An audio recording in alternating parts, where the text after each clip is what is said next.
Hi everyone, welcome to the topper series. अब जिसे idea नहीं उसके लिए बता दूं, इस टॉपर सीरीज में हम क्या करते हैं। इसमें हम टॉपर्स की कॉपीज को इवैल्यूएट करते हैं, एनालाइज करते हैं और समझने की कोशिश करते हैं कि क्या एरियाज वीक रह गए, क्या एरियाज स्ट्रांग है और उसको आप कैसे अपने आंसर राइटिंग में अप्लाई करके एक बेहतर आंसर लिख सकते हो। और ये सीरीज अब तक की लेजेंडरी सीरीज रह चुकी है इस चैनल पे, तो ऐसे में इसको कंटिन्यू करना बहुत इंपॉर्टेंट है। काफ़ी लोगों के कमेंट भी आ रहे थे कि इसको प्लीज़ कंटिन्यू किया जाए, तो इस वीडियो के साथ हम इसको कंटिन्यू कर रहे हैं। और एक और इम्पॉर्टेंट चीज़ है, अगर आप रैंक की बात करोगे, इस साल अगर आप देखोगे तो रफली कुछ 240 रैंकर्स ऑलरेडी जो सेलेक्टेड थे, उन्होंने रैंक इंप्रूवमेंट की है, उनका सिलेक्शन फिर से हुआ। अब ऐसे में ये एक टॉपर आप देख रहे हो स्क्रीन पे, ज़िनिया अरोरा, इन्होंने बहुत अच्छी रैंक इंप्रूव की है। लास्ट ईयर इनकी 156 रैंक थी और सीधा जंप करके रैंक 6 पे आ चुकी है। अब ऐसे में एक चीज़ समझ लो कि अगर इतनी बड़ी जंप कोई ले रहा है, तो वो इंटरव्यू के मार्क्स से तो बहुत रेयर है। चांसेस ज़्यादा ये है कि जो मेंस के मार्क्स हैं, उसमें इंप्रूवमेंट दिखी होगी। और मेंस के लिए सबसे इंपॉर्टेंट एलिमेंट है आपकी आंसर राइटिंग, और ऐसे में इनके 24 के आंसर को हम 25 के आंसर से कंपेयर करेंगे और समझने की कोशिश करेंगे कि कहाँ पे इन्होंने इंप्रूवमेंट किया। तो आज के जो आंसर होने वाले हैं वो जीएस 4 के होने वाले हैं। देखते हैं क्या कुछ इसमें देखने को मिल रहा है। पहला क्वेश्चन है, discuss how emotional intelligence can influence ethical decision making in the allocation of scarce public resources. पहला क्वेश्चन ये है। सेकंड क्वेश्चन है, in light of the increasing incidents of suicides among students in India, discuss how emotional intelligence can aid in managing stress and emotional challenges. दोनों को 150 words में answer करना है और दोनों ही सिमिलर टाइप के क्वेश्चन है, दोनों ही एक टॉपिक से है जो कि है इमोशनल इंटेलिजेंस। अब यहाँ पे आप समझ लो, ये जो पार्ट है, डिस्कस हाउ इमोशनल इंटेलिजेंस, ठीक है। और यहाँ पे इस वाले पार्ट को देखो, डिस्कस हाउ इमोशनल इंटेलिजेंस, दोनों ही सिमिलर टाइप का है, दोनों में ही इमोशनल इंटेलिजेंस को डिस्कस करना है। यहाँ पे क्या है इसके बाद, how it can influence ethical decision making, ठीक है, ये अलग है, ये डिफरेंट पार्ट है। यहाँ पे how it can aid in managing stress and emotional challenges, तो ये दूसरा पार्ट है।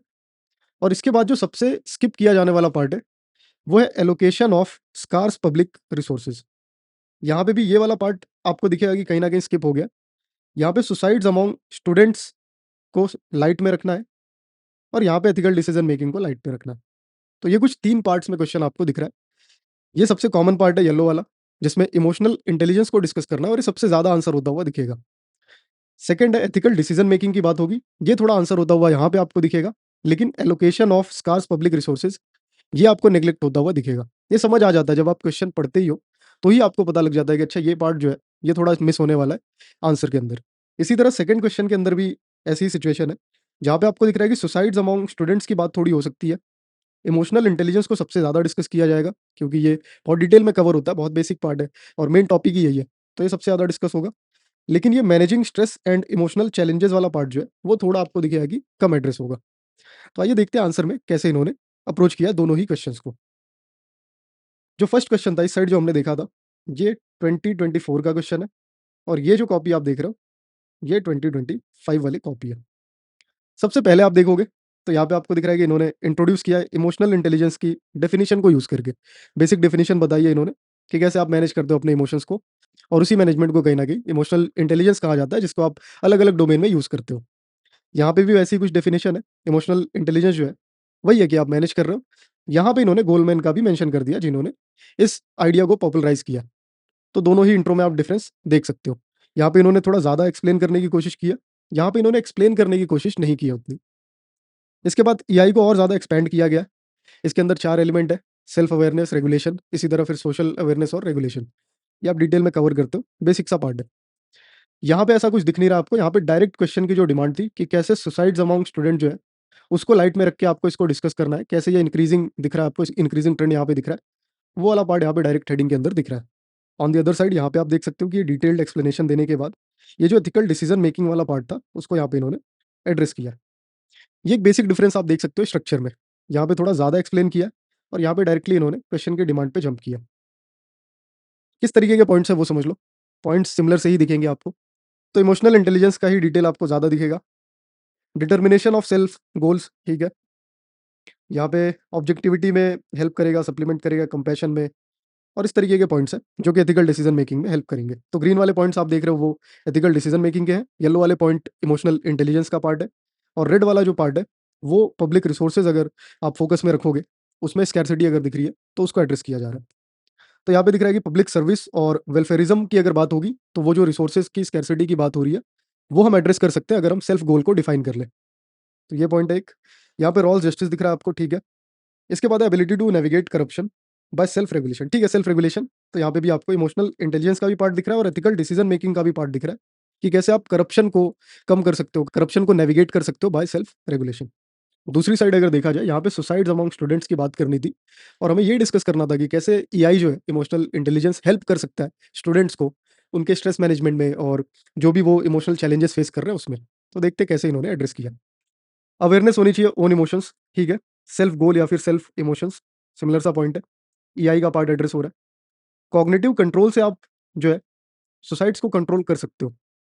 ट्रिगर पॉइंट्स को एड्रेस किया जा सकता है, उसको समझ के कंट्रोल किया जा सकता है। तो ये कुछ पॉइंट है। इसके बाद सोशल अवेयरनेस है, ठीक है।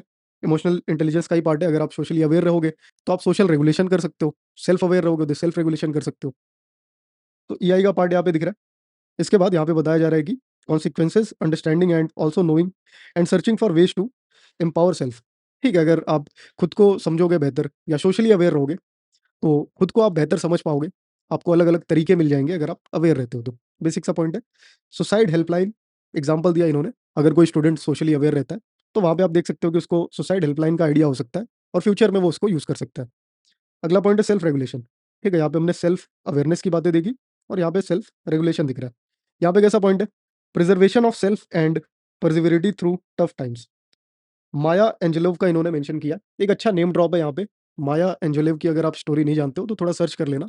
एक रेप विक्टिम है और उनको सुसाइडल थॉट्स आने लगे थे। उनकी सिचुएशन ऐसी हो गई थी कि जिसने उनके साथ ये दुष्कर्म किया था, उसका नाम जब इन्होंने ले लिया, तो पब्लिक ने उसको जो है मार दिया। मतलब वो खत्म हो गया इंसान।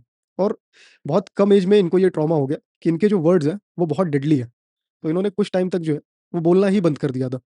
फिर उसके बाद धीरे-धीरे ये ओपन अप हुई और बाद में इन्होंने बुक्स लिखना चालू किया और ऑटोबायोग्राफीज़ इन्होंने बहुत लिखी। ऐसा कुछ अगर आप मेंशन कर देते हो ना, तो आप अटेंशन ग्रैब कर सकते हो एग्ज़ामिनर का। ये पार्ट यहाँ पे मिसिंग था, जो कि यहाँ पे आप देख सकते हो कि इन्होंने मिक्स करके आंसर करने की कोशिश की है। प्रैक्टिकल सेंस में आंसर करने की कोशिश की है। अगर ट्रिगर पॉइंट को आइडेंटिफाई करते हो, तो सुसाइड्स को रोक सकते हो। सुसाइड हेल्पलाइन होगी अगर आप सोशली अवेयर रहोगे, जो कि इमोशनल इंटेलिजेंस का पार्ट है। माया एंजेलोव का यहाँ पे मेंशन किया इन्होंने। तो इस तरीके से आप देख सकते हो कि प्रैक्टिकल यहाँ पे ज़्यादा है आंसर। यहाँ पे आप देख सकते हो कि वो प्रैक्टिकैलिटी थोड़ी मिसिंग है। क्वेश्चन का टाइप तो सिमिलर सा ही है, अगर आप नोटिस करोगे, डिटेल में मैंने उसको ब्रेक भी किया कि क्वेश्चन का टाइप सिमिलर सा ही है। लेकिन आंसर करने के तरीके में आप डिफरेंस देख सकते हो। यहाँ पे बुकिश नॉलेज है, यहाँ पे प्रैक्टिकल नॉलेज है। आगे देखते हैं। इसके बाद जो पहला वाला क्वेश्चन था, जहाँ पे स्कार्सिटी की बात करनी थी, रिसोर्स स्कार्सिटी की, यहाँ पे अगला पॉइंट क्या है? पर्सुएशन आप यूज़ करोगे और उसके थ्रू जो है, जो इनएफिशिएंसी है उसको मेंटेन करने की कोशिश करोगे। इथोस, पैथोस और लोगोस का इन्होंने मेंशन किया। ये बताना चाह रहे हैं कि एथिकल डिसीजन मेकिंग के लिए ये तीनों ही एलिमेंट इंपॉर्टेंट है। इसके बाद अगला पॉइंट है डिटर्मिनेशन ऑफ एलोकेशन। जो भी एलोकेशन आप कर रहे हो, उसके लिए आप कॉन्टेक्चुअलाइज्ड मैट्रिक्स डिज़ाइन करोगे और उसके बेसिस पे जो है एलोकेशन जो है उसको डिटरमाइन करोगे। एग्ज़ाम्पल में दिया है कि slum redevelopment versus green drive इन पॉश एरियाज़। ठीक है, दोनों चीज़ें ही सेम होनी चाहिए। कहाँ पे ज़्यादा एलोकेट करना है रिसोर्सेज़ को, वो डिपेंड हो सकता है सिचुएशन के अकॉर्डिंग। तो वैसा कुछ मेंशन किया। ये एक सिंगल पॉइंट दिख रहा है आपको, जो एलोकेशन को डायरेक्टली एड्रेस कर रहा है। वहीं पे अगर हम इस वाले क्वेश्चन के अंदर बात करें, तो स्ट्रेस मैनेजमेंट और इमोशनल चैलेंज वाला पार्ट जो है, वो अभी तक मिसिंग आपको दिख रहा है। जबकि क्वेश्चन के अंदर क्लियरली कहा गया था, discuss how emotional intelligence can aid in managing stress and emotional challenges. Suicide among students की भी बात करनी थी, लेकिन ये भी इंपॉर्टेंट एरिया था। यहाँ पे ज़्यादा फोकस होना चाहिए था। हमने कुछ पॉइंट्स देखे, अभी तक वो वाला पार्ट एड्रेस नहीं हुआ है। सिमिलर सा यहाँ पे भी हमने देखा, एलोकेशन वाला पार्ट थोड़ा मिसिंग आपको दिखा था। इसके बाद कुछ पॉइंट है, वो भी देख लेते हैं। Ability to decipher optimization in times of scarcity. ठीक है, ऑप्टिमाइजेशन, इनएफिशिएंसी, वो सारे पॉइंट्स हैं। यहाँ पे आके आपको कुछ एलोकेशन वाला पार्ट दिख रहा है कि कैसे उसको एड्रेस किया जाएगा। कुछ एग्जांपल भी इन्होंने दिया, Bilwara model of Covid facility और दूसरा Iqbal Singh IPS management of oxygen cylinders during Covid. ठीक है, वो रिसोर्स एलोकेशन कैसे हो रहा है, उसका इन्होंने प्रैक्टिकल एग्जाम्पल दिया है। तो यहाँ पे आके वो वाला पार्ट एड्रेस हुआ है। इसके बाद फिर इन्होंने एक एरिया एड्रेस किया है कि ठीक है, ये सब होने के बाद भी however it must be kept in mind that AI is just an ability. ये सिर्फ एक टूल है और एथिक्स जो है वो डिटरमाइन होता है इंडिविजुअल के, जो उसकी एबिलिटी है टू प्रोसेस दीज एलिमेंट्स, जो हमने एआई वाले एलिमेंट्स यहाँ पे देखे। और फिर यहाँ पे इन्होंने कंक्लूड किया। तो ये कुछ आंसर है इनका। इस साइड अगर आप देखोगे, तो वो जो एआई वाला पार्ट था उसको और ज़्यादा इन्होंने डिटेल में एक्सप्रेस किया। वर्क लाइफ बैलेंस की बात की है, to find sweet spot of productive working. ठीक है, फैमिली आर और जो है वर्क लाइफ बैलेंस को यहाँ पे इन्होंने बताया कि पोस्ट वर्क जो है, आप एक फैमिली आवर रख सकते हो जिससे आप वर्क लाइफ बैलेंस करके, सोशली अवेयर रह के, सेल्फ रेगुलेट होके, सोशल रेगुलेशन करके ये सब कर सकते हो। यहाँ पे क्वेश्चन देखो, सुसाइड्स अमॉन्ग स्टूडेंट्स की बात हो रही थी और ये यहाँ पे थोड़ा-सा ऑफ ट्रैक हो गई और यहाँ पे इन्होंने वर्क लाइफ बैलेंस की बातें कर दी है। दूसरा पॉइंट आपको दिख रहा है, standing up against potential trigger points. देखो ट्रिगर पॉइंट्स वाला यहाँ पे भी दिखा था आपको, ट्रिगर पॉइंट्स को समझ के आप कैसे कंट्रोल कर सकते हो। सेम सा ही पॉइंट यहाँ पे भी दिख रहा है कि कैसे आप पोटेंशियल ट्रिगर पॉइंट्स के अगेंस्ट जो है वो खड़े हो सकते हो, उसको आइडेंटिफाई करके। तो सिमिलर सा पॉइंट है, कुछ अलग नहीं है। फाइंडिंग न्यू जॉब और डायलॉग विथ पार्टनर, ठीक है। यहाँ पे सुसाइड्स अमॉन्ग स्टूडेंट्स की बात हो रही थी, ये थोड़ा-सा उसको अलग डायरेक्शन में इन्होंने आंसर कर दिया। इसके बाद इमोशनल चैलेंजेस वाला पार्ट यहाँ पे एड्रेस हो रहा है। ये देखो, managing stress and emotional challenges, जो कि अगेन इमोशनल इंटेलिजेंस का ही पार्ट है। तो एआई जो है वो टॉलरेंस में हेल्प करता है, इमोशनल चैलेंजेस को समझने में हेल्प करता है, उसको फेस करने में हेल्प करता है। ये कुछ पॉइंट्स हैं। Facing repeated failures in startup, Edison's failures, ठीक है। एडिसन का फेलियर इन्होंने बताया कि कैसे वो काफ़ी टाइम तो वो फेल होता गया और लास्ट में जाके उसको सक्सेस मिली। तो यहाँ से आप कह सकते हो कि ठीक है, एक स्टूडेंट जो है उसके लिए चैलेंज को मैनेज करना इस पॉइंट से ईज़ी हो सकता है कि कैसे आप उसको एक्सप्लेन कर रहे हो कि ठीक है, सक्सेस जो है वो इतना ईज़िली नहीं मिलती और कभी-कभी टाइम लग सकता है, कभी-कभी फेलियर बहुत ज़्यादा आप देख सकते हो। तो ठीक है, ये तो आप रिलेट कर सकते हो कि स्टूडेंट इससे रिलेट करके स्ट्रेस को मैनेज कर लेगा। और ये कैसे हो रहा है? ये तब हो रहा है जब आप सोशली अवेयर हो, जब आपके अंदर वो टॉलरेंस लेवल आ चुका है इमोशनल इंटेलिजेंस के थ्रू। तो ये एक पॉइंट दिख रहा है। इसके बाद इसी में एक पॉइंट और है, AI helps have clarity of thoughts, ठीक है। क्लैरिटी ऑफ थॉट्स कैसे रहेगी? जब आप सेल्फ अवेयर रहोगे, जब आप सोशली अवेयर रहोगे। इसमें ऐसा नहीं कि सिर्फ सेल्फ रेगुलेशन और सेल्फ अवेयरनेस या सोशल रेगुलेशन और सोशल अवेयरनेस के पॉइंट्स हैं। एआई बहुत बड़ा टॉपिक है और 7-8 प्रिंसिपल्स हैं इसके, कुछ गोलमैन ने जो दिए हैं। उसके अलावा ये जो क्वाड्रेंट्स हमें दिखते हैं रेगुलेशन वाले, इसके अलावा कुछ और भी टेबल्स हैं, वो सब आप इसमें ला सकते हो। खैर यहाँ पे इन्होंने ऐसे पॉइंट्स रखे हैं। कुछ-कुछ पॉइंट्स आपने देखा रिपीट भी हो रहे हैं इसी वजह से। इसके बाद इसमें एग्ज़ाम्पल दिया इन्होंने कि कैसे छत्रपति शिवाजी महाराज जो हैं, वो एस्केप कर रहे हैं from Mughal prison instead of giving up. तो गिविंग अप ऑप्शन नहीं है, कुछ ना कुछ आपको सॉल्यूशन निकालना है। और एग्ज़ाम्पल अच्छा दिया इन्होंने कि कैसे शिवाजी महाराज जो है, वहाँ से एस्केप करके निकल आ रहे हैं, जबकि कैप्टिविटी बहुत स्ट्रॉन्ग है और निकलना बहुत मुश्किल है, सिचुएशन वर्स है। तो इससे एक स्टूडेंट जो है, वो इंस्पिरेशन ले सकता है और सुसाइडल थॉट्स जो है, वो अवॉइड कर सकता है। तो ये पॉइंट वहाँ से हम रिलेट कर सकते हैं। इसके बाद कुछ और यहाँ पे इन्होंने एड्रेस किया। हाउएवर एक्सटर्नल स्टिमुलस जो है, स्टिमुलेटर्स जो हैं, वो क्या कर रहे हैं, वो किसी स्टूडेंट को मजबूर कर रहे हैं और यहाँ पे इन्होंने एग्ज़ाम्पल दिया कि कैसे एक स्टूडेंट जो है, उसने खुद को सेल्फ बर्निंग का इन्होंने बताया कि कैसे उसने खुद को आग लगा ली और ऐसे केसेस बहुत दिखते हैं, सुसाइडल केसेस बहुत दिखते हैं, जहाँ पे कोई स्टूडेंट जो है, वो इस तरीके के एक्शन ले ले रहा है। और इसके बाद ये पॉइंट है कि सुसाइड को डीक्रिमिनलाइज़ कर दिया गया। पहले क्या होता था कि ये क्रिमिनल ऑफेंस हुआ करता था। अभी ऐसा कुछ हो नहीं गया, इसको डीक्रिमिनलाइज़ कर दिया गया, तो ये भी एक अच्छा पॉइंट है। और फिर यहाँ पे इन्होंने वे फॉरवर्ड दिया। ये वाला जो पार्ट है ना, इसको और अच्छे से एड्रेस किया जा सकता था। जो इमोशनल चैलेंजेस वाला पार्ट था, इन दोनों को मर्ज करके अच्छे से एड्रेस किया जा सकता था। वे फॉरवर्ड उसके बाद रखा जा सकता था ईज़िली। लेकिन यहाँ पे इन्होंने बहुत ज़्यादा उसको वो कर दिया, मिक्स कर दिया। यहाँ पे आप देख सकते हो कि स्पेस नहीं बची हुई है और पॉइंट्स जो है, वो समझ नहीं आ रहा कहाँ पे क्या लिखा हुआ है।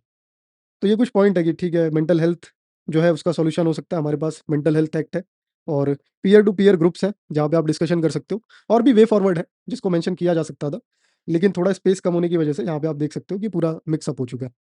तो ये कुछ आंसर है इनका 24 और 25 का। आई होप कि आप समझ पाए होंगे कहाँ पे गलतियाँ हो रही हैं, किन एरियाज़ को मिस किया जा रहा है, किनको और ज़्यादा अच्छे से एड्रेस करना चाहिए था। क्योंकि अगर इन दोनों ही क्वेश्चन को हम डिस्कस करें, तो यहाँ पे आप देख सकते हो कि अगर इन दोनों क्वेश्चन की बात की जाए, तो हमें ज़्यादा फोकस किस पे करना था? एआई तो सीधी-सी बात है कि आपको एड्रेस करना ही था, इसको तो डिस्कस करना ही था। ये तो सीधी-सी बात है, ये सेंट्रल थीम थी क्वेश्चन की। लेकिन इम्पोर्टेंट क्या था कि आप एलोकेशन ऑफ पब्लिक रिसोर्सेज़ को कैसे मैनेज करोगे, एआई को यूज़ करके। और यहाँ पे क्या था कि स्ट्रेस को कैसे मैनेज करोगे, इमोशनल चैलेंजेस को कैसे डील करोगे, एआई को यूज़ करके, उसकी हेल्प से। तो ये कुछ आंसर करना था आपको इन दोनों क्वेश्चन में, जो कि आपने देखा, कुछ-कुछ एरियाज़ मिसिंग है, कुछ एरियाज़ बेहतर एड्रेस हुए हैं। तो यहाँ से आप एक आइडिया ले सकते हो कि किस तरीके के आंसर आपको फ्यूचर में करने हैं। इसके अलावा अगर आप आंसर राइटिंग को मास्टर करना चाहते हो, तो ये कुछ डिटेल आप देख सकते हो। हमने मल्टीपल एक्सपेरिमेंट्स किए थे लास्ट ईयर और वो काफ़ी हेल्पफुल निकले लोगों के लिए, जिसमें नोट्स हैं, कुछ टेम्पलेट शीट है जिसको आप फिल करते हो और उससे आपकी प्रैक्टिस होने लगती है धीरे-धीरे। आप समझते हो कि क्या उसके अंदर एलिमेंट्स पूछे जा रहे हैं। इसके अंदर ये डिटेल्ड आपको प्रॉम्प्ट दिए होते हैं, उन प्रॉम्प्ट को फॉलो करके आप पॉइंट्स लिखते हो। कुछ रिवीजन के नोट्स हैं और कुछ डिटेल्ड लेक्चर्स हैं जिसके अंदर ये सारा एक्सप्लेनेशन आपको दिखता है कि आंसर राइटिंग कैसे आप करोगे। तो इसकी डिटेल आप देख सकते हो, कंप्लीट कोर्स है। तो ये आप अगर एक्सेस करना चाहते हो तो डायरेक्टली आप पिन्ड कमेंट में लिंक के थ्रू एक्सेस कर सकते हो, या तो फिर अगर आपको कुछ भी दिक्कत है, डाउट है, तो यहाँ पे टीम का नंबर है, इस पे कॉन्टैक्ट करके आप डिटेल ले सकते हो। तो इस वीडियो के लिए इतना ही है। इस तरीके से और एनालिसिस आपको फ्यूचर में दिखेंगे और बेहतर एनालिसिस दिखेंगे। और अगर आपको लगता है कि इसको हमें कंटिन्यू करना चाहिए, तो प्लीज़ इसको लाइक शेयर करिए, लोगों को पता लगे ये चीज़ और मुझे भी पता लगे कि आपको ये चीज़ सही लग रही है, तो मैं और ऐसी वीडियोज़ आपके लिए ला पाऊँ फ्यूचर में।